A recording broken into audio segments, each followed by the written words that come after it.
اگر نبی اسلام کے بعد آسمانی خبروں کا سلسلہ ختم ہو گیا تو مولا علی علیہ السلام نے یہ کیوں کہا تھا کہ میری وجہ سے دو فرقے گمراہ ہوں گے؟ السلام علیکم ورحمۃ اللہ وبرکاتہ۔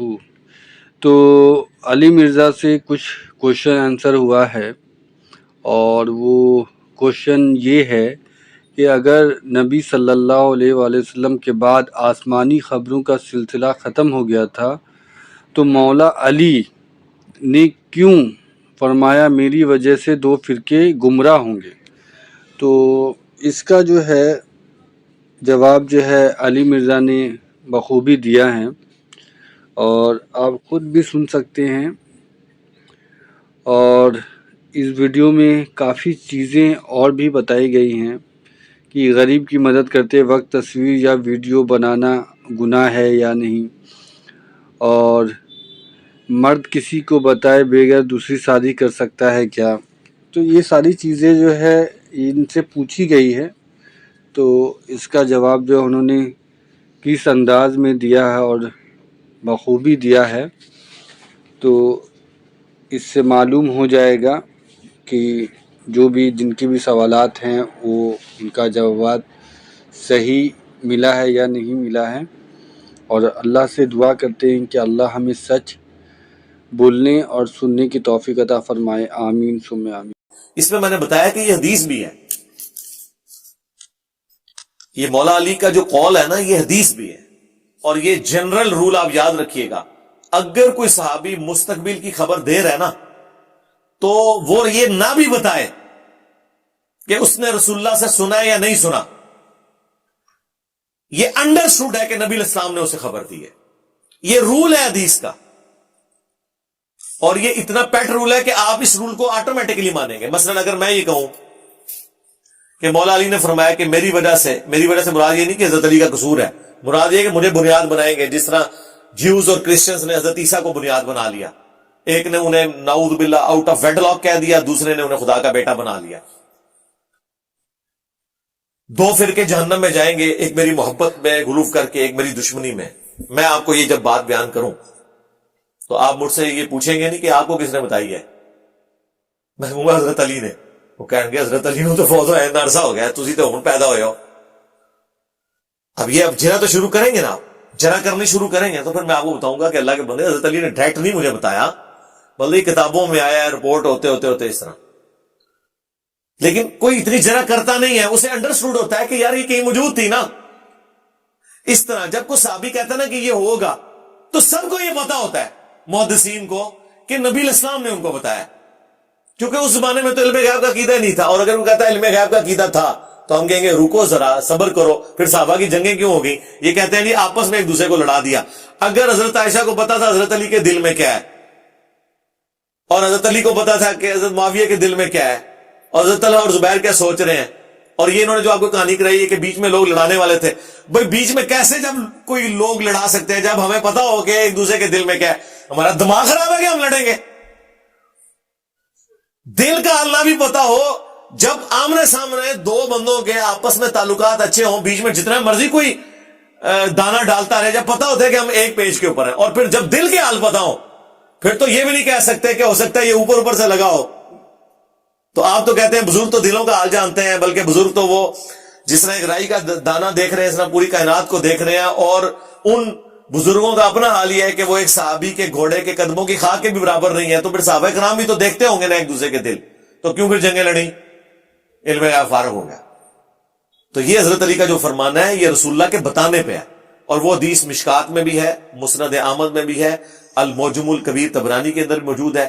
اے علی تیری مثال میری امت میں عیسیٰ ابن مریم کی طرح ہے۔ یہودی ان کا انکار کر کے گمراہ ہوئے، اور نصارہ جو ہے ان کی شان میں غلوف کر کے گمراہ ہوئے، تو نبی علیہ السلام نے ان کو بتایا۔ اللہ کے لیے نفرت کیسے کی جائے؟ علماء کہتے ہیں بغض بھی اللہ کے لیے رکھیں، وہ کیسے رکھیں؟ فطرتاً نفرت گنہگار سے ہوتی، اللہ کے لیے بغض یہی ہے کہ آپ بندوں سے تو بغض نہیں رکھنا نا یارا، ان کے نظریات سے رکھنا ہے۔ یہ کون آپ کو کہہ رہا ہے کہ آپ کسی مسلمان سے بغض رکھیں؟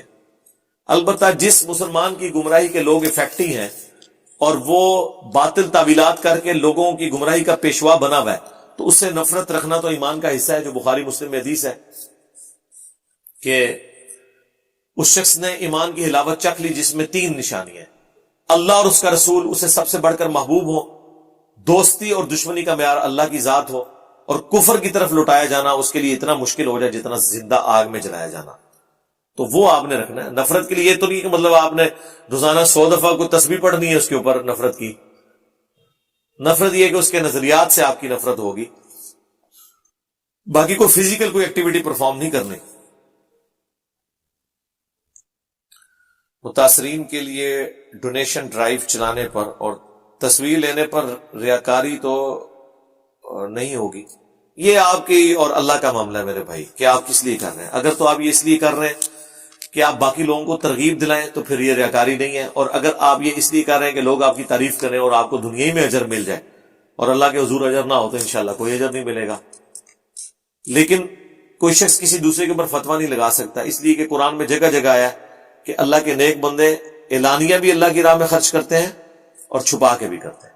لہذا اعلانیہ بھی کرنا یہ بھی سنت ہے. جو مسلم شریف میں حدیث ہے، جب کچھ غریب صحابہ مسجد میں آئے، کئی لوگوں کے پاؤں میں جوتیاں بھی نہیں تھیں، حضور اتنے غمگین ہوئے کہ آپ کا چہرہ مبارک کے اثار کے اوپر وہ غم کی کیفیت آ گئی.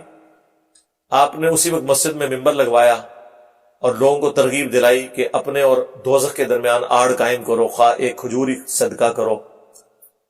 پھر حضور نے اتنی زیادہ ترغیب دلائی کہ ایک انصاری اٹھا، وہ اپنے گھر گیا، اس نے اپنے گھر کا اچھا خاصا سامان سمیٹ کے ایک بہت وزنی بورا وہ گھسیٹتا ہوا مسجد نبوی میں آیا جو اس سے اٹھایا بھی نہیں جا رہا تھا، اور لا کے مسجد نبوی کے صحن میں رکھا. جب باقی لوگوں نے دیکھا کہ یار یہ تو اتنا آسودہ حال بھی نہیں ہے اور یہ اتنا زیادہ سامان لا کے اس نے رکھ دیا، تو باقی لوگوں کو بھی تھوڑا دل میں آیا کہ ہم بھی اللہ کی راہ میں خیرات کریں. تو کرتے کرتے مسجد نبوی کے صحن میں بہت بڑا ڈھیر لگ گیا، وہ ان نیو مسلمز کی مدد کرنے کے لیے. تو مسلم کے الفاظ ہیں، نبی علیہ السلام کا چہرہ مبارک سورج کی طرح روشن ہو گیا خوشی سے، جو تھوڑی دیر پہلے غم کے آثار تھے. بس یہ نہیں ہوا کہ حضور نے اوپر دیکھا تو سونا، نیچے دیکھا تو سونا، ایک کوئی نہیں ہویا. ہاں یہ جو بھی نکل رہا ہے آئے ہو نا داڑھ تھلے. ہاں اور پھر آپ نے وہاں فرمایا کہ جس نے اسلام میں اچھا طریقہ جاری کیا، جتنے لوگ اس پہ چلیں گے تمام کا ثواب اس کو ملے گا اور ان لوگوں کے ثواب میں بھی کمی نہیں ہوگی. اور جس نے اسلام میں برا طریقہ جاری کیا، جتنے لوگ اس پہ چلیں گے ان تمام کا وبال اس شخص پہ ہوگا اور ان کے اپنے وبال میں بھی کمی نہیں ہوگی. یہ آدھی حدیث ہے جو اٹھائی ہوتی ہے انہوں نے، اسلام میں اچھی بدعت اور بری بدعت. بدعت کا ذکر ہی نہیں ہے. سنت حسنۃ سنت سیئۃ ہے. اس میں کون سی بدعت ہوئی ہے؟ نیکی کی ترغیب دلائے گی، اس نے چندہ دیا، اس کو دیکھ کے باقی لوگ شروع ہو گئے. اللہ کی راہ میں خرچ کرنا ایک نیکی کا کام ہے، اس کی ترغیب دلائے گی. تو نبی علیہ السلام نے یہ کیا، تو اب وہ اعلانیہ ہی بورا اٹھا گیا تھا. لہٰذا اعلانیہ بھی اگر کوئی اللہ کی راہ میں خیرات کرتا ہے، ترغیب دلاتا ہے، بشرطے کہ وہ اسی لیے کر رہا ہوں. ویسے آپ کو بتاؤں، ہمارے جو خطیب حضرات ہیں پتہ کیا کرتے ہیں؟ چندے کی اپیل کرتے ہیں نا، تو جب چندے والا آتا ہے نا ان کے سامنے 1000 روپے کا نوٹ پہلے تو نکالتے تھے، اب 5000 کا نوٹ نا ساروں کے سامنے یوں ڈالتے ہیں اس میں، اور بعد واپس لے لیتے تھے. ہاں اور وہ کہتے نا ترغیب کے لیے ڈالا تھا، ترغیب کے لیے ڈالا تھا، ڈلیا رہنے دو نا. ہاں ترغیب کے لیے ڈالا تھا.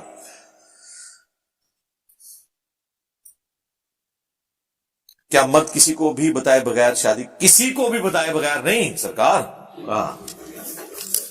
وہ شادی نہیں ہوئی. شادی اور نکاح اعلانیہ ہوتا ہے. جی ہاں، اور جو بدکاری ہے وہ چھپا کے ہوتی، کسی کو بتائے بغیر نہیں. بس صرف یہ کریں کہ اپنی پہلی بیوی کو بتا دیں اگر دوسری کرنے لگے، دسنے کی ضرورت ہی نہیں، پورے شہر میں پہلے ہی پتہ لگ جائے گا، بلکہ میڈیش بھی آ جائے گی خبر. اچھا لوگ پھر پتہ کیا یہاں پرچی لکھ رہے ہوتے ہیں، جی پہلی بیوی کی اجازت ضروری ہے. ہم کہتے ہیں کوئی ضروری نہیں ہے، اس کو بتانا ضروری ہے. اجازت ضروری نہیں ہے، بتانا تو ضروری ہے نا یار. ظاہر ہے وہ شیر ہو رہے ہیں آپ، پلس کل کو آپ مرتے ہیں تو آپ کی وراثت نہیں تقسیم ہونی. 2 بیویوں کا حصہ ہو گیا نا، اب 1/8 2 میں اب تقسیم ہوگا، 1/16 1/16، تو چھپا کے نہیں ہوگی. ہاں اگر آپ یہ اس حوالے سے پوچھ رہے ہیں کہ جس طرح عورت بغیر ولی کی اجازت کے شادی نہیں کر سکتی، تو کیا مرد کے لیے بھی کوئی ایسی چیز ہے؟ نہیں. مرد خود شادی کر سکتا ہے, اسے اپنے ماں باپ کی اجازت لینے کی ضرورت نہیں ہے. یہ عورت کے لیے ہے کہ وہ اپنے باپ کی اجازت کے بغیر شادی نہیں کر سکتی, اور وہ بھی کماری عورت. جو بیوہ ہے اس کے بارے میں تو حدیث ہے بخاری میں مسلم میں کہ وہ اپنا فیصلہ کر سکتی ہے.